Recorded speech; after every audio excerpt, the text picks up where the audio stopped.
वैसे इसकी स्टार्टिंग में हम लोग देखते हैं आयरी पेपर को बुला रही होती है। इसके बाद पेपर फाइनली बाहर आ जाता है। इसके बाद आयरी पेपर से माफ़ी माँगती है।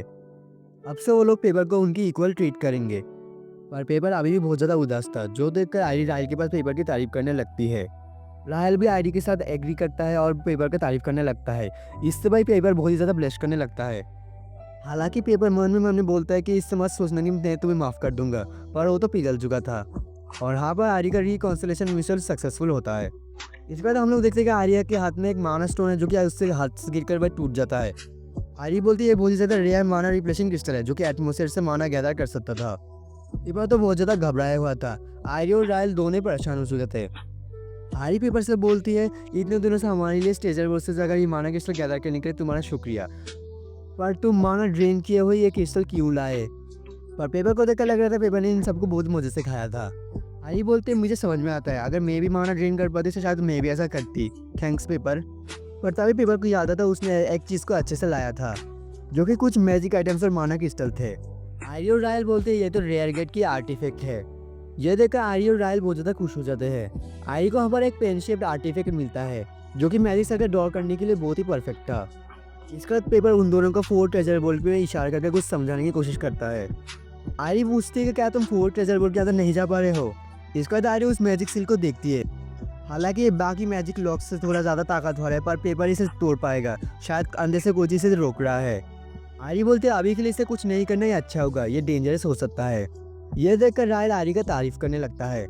रायल उस मैजिक सील के ऊपर हाथ रखकर बोलते हैं जब मैं ऐसा कोई चीज़ को देखता हूँ मैं बस उस वक्त यही बोल पाता हूँ ये एक मैजिक सर्कल है।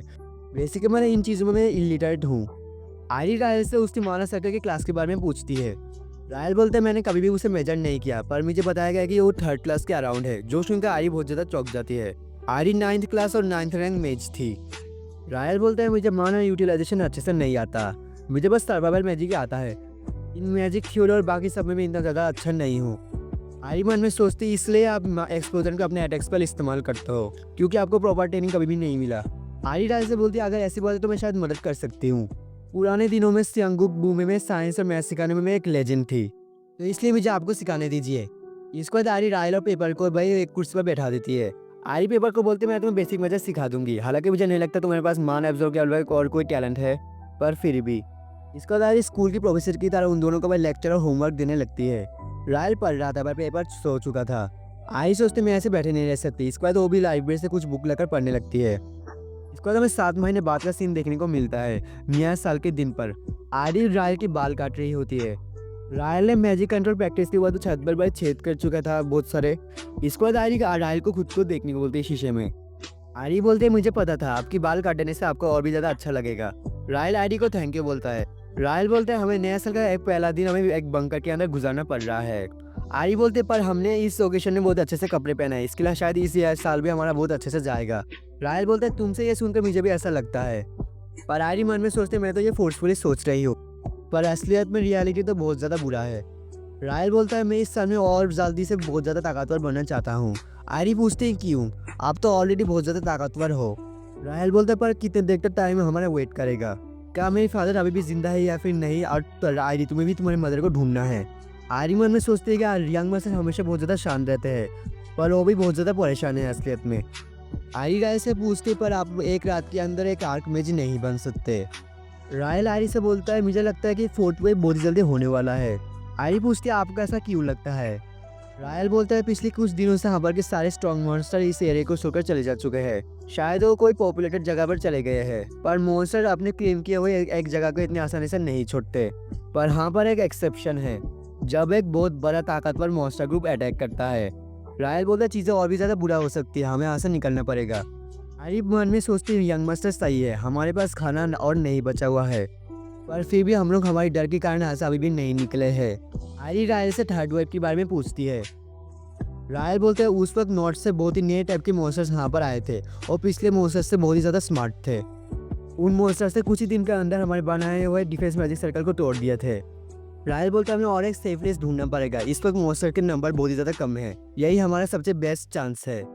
आर्य बोलते हैं ये बंकर शायद इसे सह पाएगा, हवा का डिफेंस मैजिक भी बहुत ज़्यादा सॉलिड है, हमें बस खाने का प्रॉब्लम को ही सॉल्व करना पड़ेगा। रायल बोलता है अंडरग्राउंड लॉबी के बाहर के इंडस्ट्री उतना ज़्यादा सेफ नहीं है। आर्य मन में सोचते ये बात सच है।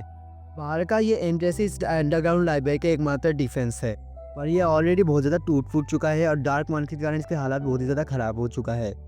रायल बोलता है मुझे मेरा एक्सपीरियंस से इस बात के बारे में पता है, हम और भी नए खतरे से मिलेंगे, हमें उनसे लड़ना पड़ेगा और हमें बचना पड़ेगा उनसे, और ऐसे कर कर मैं इतना दूर तक आ पाया हूँ। आरी बोलते तो ऐसे ही यहाँ से आप इतना दूर तक आए हो। इसके बाद आरी रायल की बात मान जाती है।